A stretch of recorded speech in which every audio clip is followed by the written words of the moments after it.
Andres, sõna siis sulle. Andres Kask, Eesti Huvikoolide Liidu juhatuse liige, kes räägib meile siis, kuidas siis nihutada neid piire huvihariduses. Tere päevast!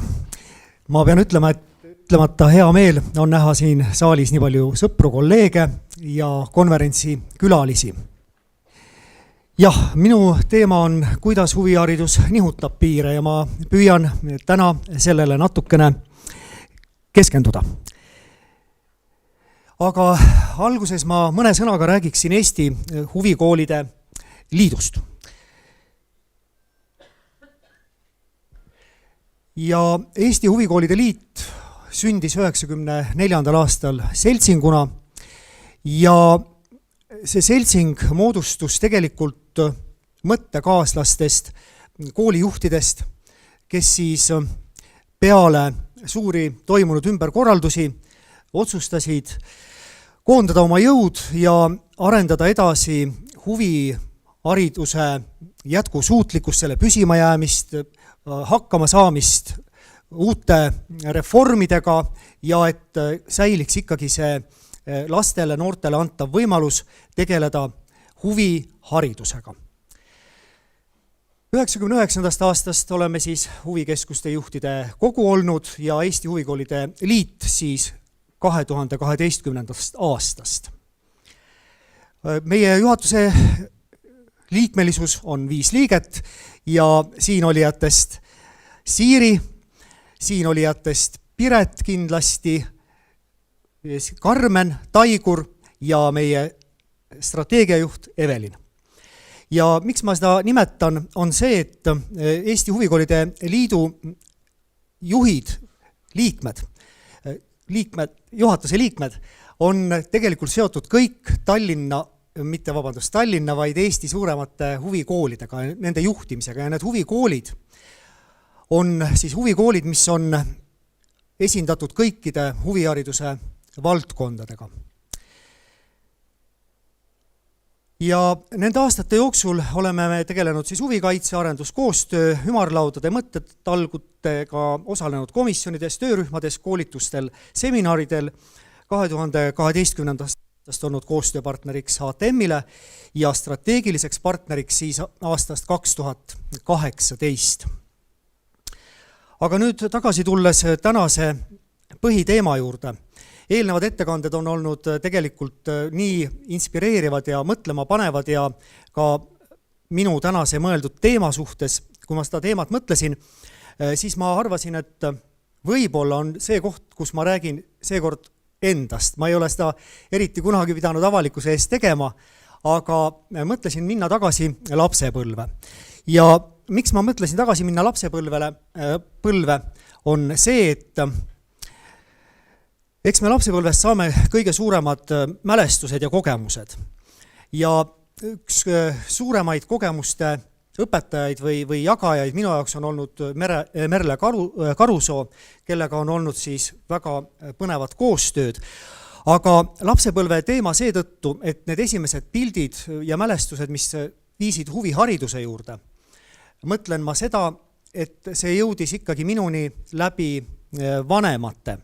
Ja kindlasti oli selleks esimeseks eestvedajaks minu ema ja ema viis mind siis omaaegsesse Tartu ametiühingute nõukogu kultuurimajja.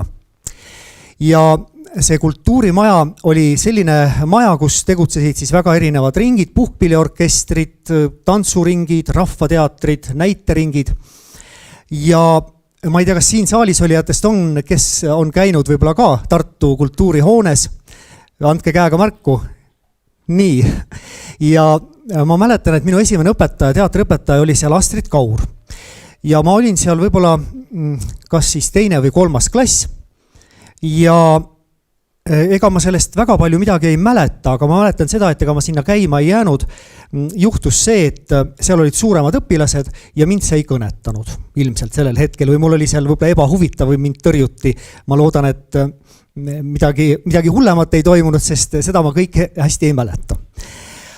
Aga seejärel tegelikult oli siis see teatrihuvi selline, et sellel ajal mängiti neid lavastusi siis Tartu kultuurihoones ja need lavastused olid siis ka nii populaarsed, et neid esitati pühapäeva hommikuti linnarahvale. Ja tänutäheks siis Tartu kultuurihoone kinkis igal kevadel reisi. Me käisime näiteks ühel aastal, ma mäletan, Riias. Ja seal olid veel väga huvitavad koostöövormid, ma mäletan, et näiteks Grimeeria oli Vanemuise Grimeeria, kes käis meile nägusid pähe etenduseks maalimas. Ja kunstnik oli ka Vanemuisest. Sellega on aga nüüd veel selline lugu, et ma tulen selle juurde veel korraks tagasi, aga tõepoolest, et nüüd et ma tulen selle juurde tagasi, et need esimesed mälupildid, siin ma olen 2-aastane ja tegelikult on siis niimoodi, et need esimesed kogemused mingil moel mälust kaovad, aga tulevad taas jälle meelde. Ja selle teatri juurest arenes välja siis käimine ka Tartu loodusmajas ja kes Tartut teavad, tunnevad, siin on ennem siis kaunis pilt, et Raekoja plats, Raekoja hoone ja Lillemägi jääb siis Tartu vaates vasakule poole, mõnisada meeter Raekoja platsist siis vasakul pool. Ja loodusmajja ma sattusin ilmselt kuidagi niimoodi, et meil käis klassis rääkimas õpetaja ja kutsus siis loodusmajja. Ja loodusmajas oli siis võimalus osaleda sellises ringis, kus me tegelesime taimedega, seemnetega ja kõige suurem mälupilt on jäänud vast sellest perioodist, kui me käisime laevas istutamas kuusepuid. Et sealt tuli nagu siis see loodushuvi juurde. Aga mingil ajal see teatritegevus katkes ja ühel võib-olla 6-7 klass olin ma siis kodus ja kõlas uksekell. Ukse taga võõras naisterahvas ja tutvustas ennast ja kutsus tagasi näiteringi kultuurihoonesse. Vahepeal ma ei tegelenud teatriga ja ma ilmselt esimene kord sinna ei läinud. Ta käis veel üks kord ja siis ma läksin. Ja peale seda ma otsustasin siis näiteringis jätkata ja sinna ma käima jäingi ja sealt arenes siis edasi tegelikult see edaspidine huvi, sügavam huvi ja teatriga tegelikult üks seos siis veel, kui meil oli koolis kehalise kasvatuse tund mingil hetkel, tulid meie tundi mees ja naine. Meil paluti seal joosta ja ma mäletan, et meid seal painutati ja väänati ja ühel hetkel olin ma koos emaga, sest mina üksinda ei osanud sinna minna, ühes suures majas, pikkades koridorides, käisime mööda treppe ja ühes saalis. Ja seal hakkas see sama protsess peale. Ja ma sain mingil hetkel aru, et mulle see asi ei meeldi.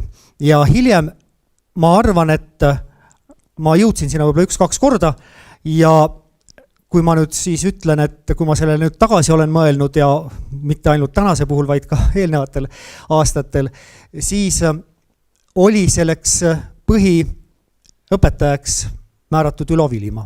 Ja tegelikult nad otsisid siis teatriklassi õpilasi, aga mul on mingi pilt, et ma ei tahtnud kooli vahetada. Ma käisin Anton Hansen Tammsaare nimelises Tartu esimeses keskkoolis ja see koolivahetuse teema ja see tundus nagu minu jaoks mitte kõige parem ja ka see, mis seal toimus, see ei meeldinud mulle.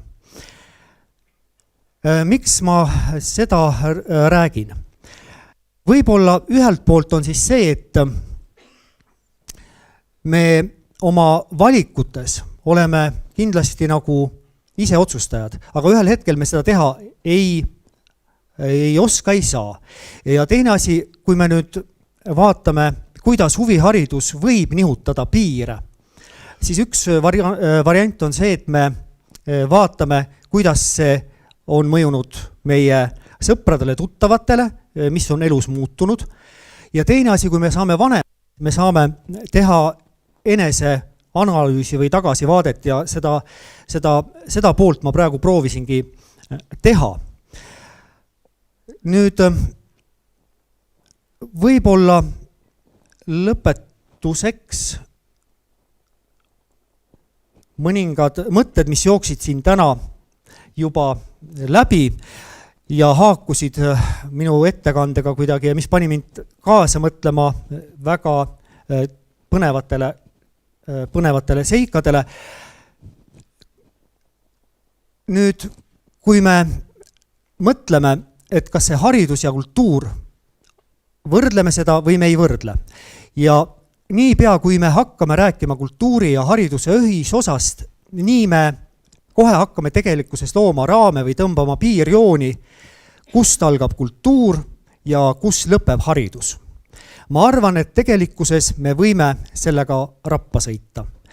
Loodan, et järjest enam suudame teha tegelikkuses seda, mida teie oma konverentsil ellu kutsudes olete teinud, ehk siis võimalust mõelda kultuurist ja haridusest kui tervikust, mida eristada tehniliselt oleks võimalik, aga sisuliselt vale. Ja see on siis avaldatud haridus meie ühine vastutus Eesti Haridusfoorum 2018-2020 ja kultuuriminister Indrek Saar tegi selle teemalise ettekande.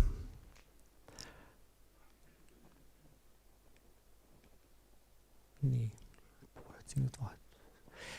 Ja kokkuvõtteks ma ütleksin Fred Jussi sõnadega. Me ei tea, mis meis olemas on. Me saame seda teada alles siis, kui tunneme endas puudutust ja oleme selleks puudutuseks ka valmis. See on nagu vaikus, millele ootamatu heli võib anda elu ja hinge. See on see, mis on olnud ootel. See heli, see värv, see vorm, see lõhn. Ta on endast märku andnud ja me võime astuda sammu edasi. Või siis ka tagasi, kui see on loomulikum. Nii, et see oleks samm edasi. Ma tänan tähelepanu eest.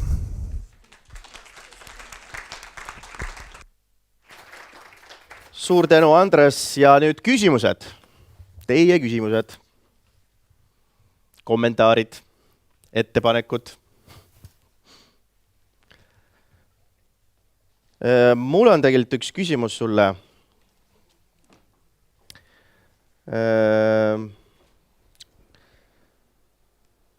Küll seda sul sellest ettekandes ei olnud, aga ma olen eelnevalt seda lugenud ja seal oli üks fraas, et huvihariduse kaudu saab tegelikult kõigest ja kõike õppida.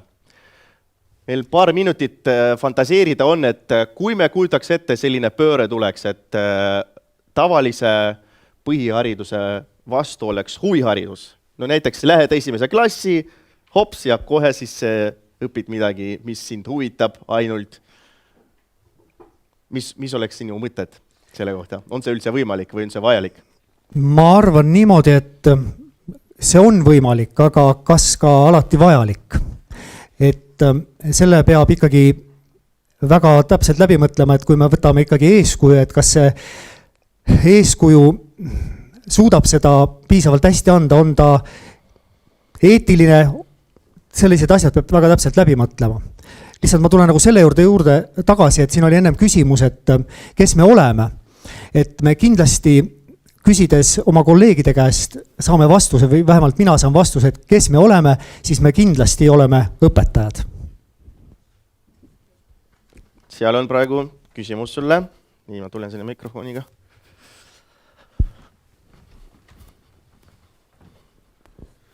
Aitäh, Andre, ettekande eest. Ma kiusan lihtsalt ühe küsimusega, et mis on Huvikoolide Liidu täna kõige suurem väljakutse? Huvikoolide Liidu kõige suurem väljakutse. Ma arvan seda, et tegelikult Huvikoolide Liit ju, nagu ma ütlesin, koondab kõiki valdkondi. Ja tegelikult ka meie kõige suuremaks eesmärgiks ongi koondada neid valdkondi võimalikult efektiivselt, võimalikult toimekalt, et nad oleksid kaasatud, neil oleks võimalik kaasa rääkida, anda oma sisendit, oma oma mõtteid meiega jagada ja seetõttu saaks siis Huvikoolide Liit ka neid veelgi paremini esindada. Ma arvan praegu hetkel niimoodi. Aitäh!